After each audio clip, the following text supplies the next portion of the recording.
Hello and welcome to the first of our Grape Minds tasting counter videos, where we're going to open a couple of wines for you this weekend, talk you through them. I will have a little chat with Freddie about each one, and then you'll be free to come and try them over the course of the rest of the weekend.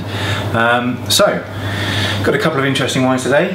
The first is relatively new to the range. It's a Viognier from the far north of Chile in the Elqui Valley. It's bright and unoaked, and we'll have a little mouthful and tell you what we think about it. So you can see immediately it's quite a pale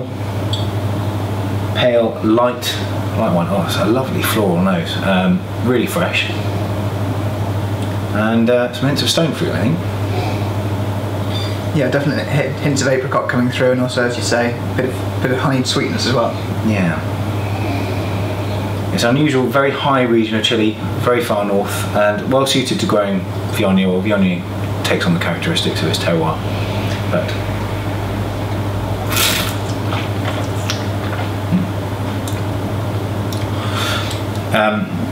so that's a really lovely medium-bodied wine. Quite a late on in the mouthful, lovely acidity. Normally, of course, as professionals, we'd have spat out by now, but it doesn't make for particularly good video, so I'm afraid you'll have to watch us actually drink them. I can imagine this going really beautifully well with sort of a fairly decent fish dish, light poultry, but actually it's possibly just a sort of late spring, early summer, sit outside, smell the grass, and enjoy a bottle on its own, I think. Absolutely, I think the fresh fruit that comes through on the palate is really racy, and there's a really nice hint of minerality underlying it all, with a lack of barrel aging.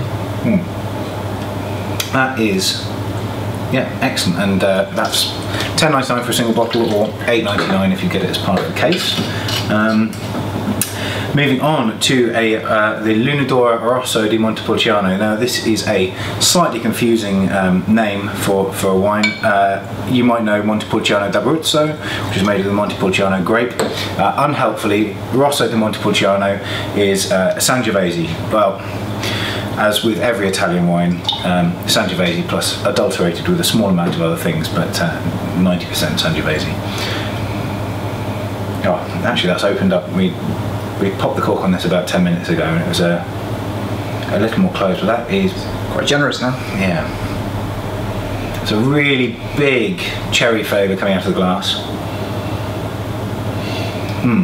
You can see it's still quite pale in colour.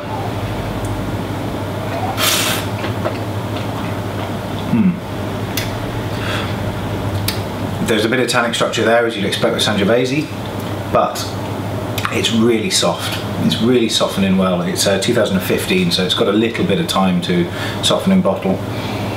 And Lunadoro are a well-regarded producer in the area, so you can see why. This is exactly the kind of wine that you'd want. It's not a big monster that you really have to sit down and think about. It's not something that needs a lump of steak to be enjoyable.